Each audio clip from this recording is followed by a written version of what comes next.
Ratusan warga Banjar Katik Lantang, Desa Singakerta Ubud menyatakan kebulatan tekad mendukung calon Bupati dan calon Wakil Bupati Gianyar nomor urut 2, Made Agus Mahayastra, Anak Agung Gede Mayun atau Paket Aman dalam Pilkada. Bertempat di Balai Banjar Katik Lantang, Made Agus Mahayastra memaparkan program-programnya, mulai dari kesehatan, pendidikan, revitalisasi desa pekraman, hingga revitalisasi pasar tradisional.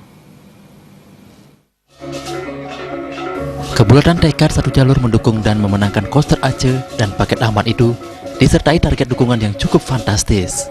Warga Banjar Katik Lantang bertekad menyapu bersih suara di Banjar mereka 80-100% perolehan suara pada pencoblosan mendatang. Sejumlah program menonjol bahkan sudah dilakukan dan disampaikan kepada masyarakat, utamanya soal kesehatan gratis di Kabupaten Gianyar, salah satunya penggunaan kamar di RSUD Sanjiwani tanpa dipungut biaya sepeser pun. Selain kesehatan, juga disampaikan masalah pendidikan, revitalisasi desa pekraman, baik itu bantuan pembangunan Balai Banjar, pura, subsidi ngaben masal, meratah masal, dan lain sebagainya, serta dilakukan revitalisasi pasar tradisional. Calon Bupati Gianyar nomor urut 2, Made Agus Mahayastra menyampaikan rasa apresiasi sebesar-besarnya kepada warga Banjar Katik Lantang atas kebulatan tekad mendukung kemenangan KBS Aceh dan Paket Aman. Made Agus Mahayastra mengatakan akan berupaya memberikan yang terbaik untuk masyarakat demi terciptanya masyarakat yang lebih sejahtera, tentu dengan direalisasikan melalui satu jalur kolaborasi kabupaten dan provinsi.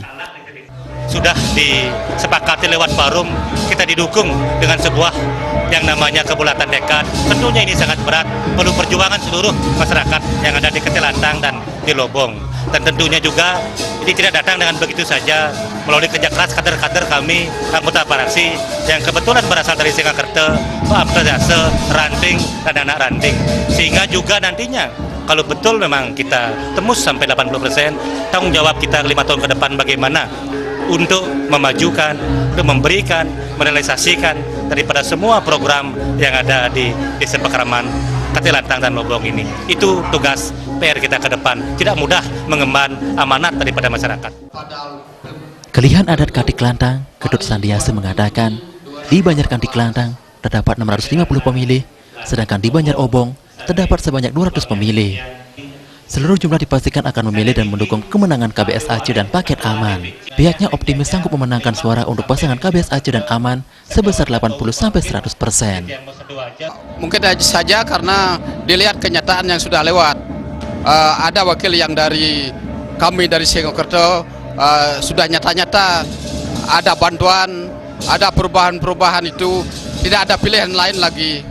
Paling tidak itu dengan target 80% itu paling tidak. Dari adat Katik Lantang Lobong, setelah Paket Aman ini bisa memenangkan pemilihan Bupati di Gianyar, kami pasti dah dari masyarakat menuntut janji-janji yang telah disampaikan oleh Bapak calon Aman, Paket Aman. Sebagai wujud keseriusan warga Katik Lantang mendukung paslon KBS Aceh dan Aman, Kelihan Adat Katik Lantang, Ketut Sandiase membacakan kesepakatan kebulatan tekad mendukung KBS Aceh sebagai Gubernur dan Wakil Gubernur Bali, Aman sebagai Bupati dan Wakil Bupati Gianyar, serta Nyoman Parte sebagai anggota DPR RI. Seusai menghadiri deklarasi kebulatan tekad di Balai Banjar Katik Lantang, Paket Aman kembali melanjutkan deklarasi kebulatan tekad di Banjar Abian Seke dan Banjar Kumbuh, Desa Mas Ubud, Kabupaten Gianyar. Darte, Bali TV.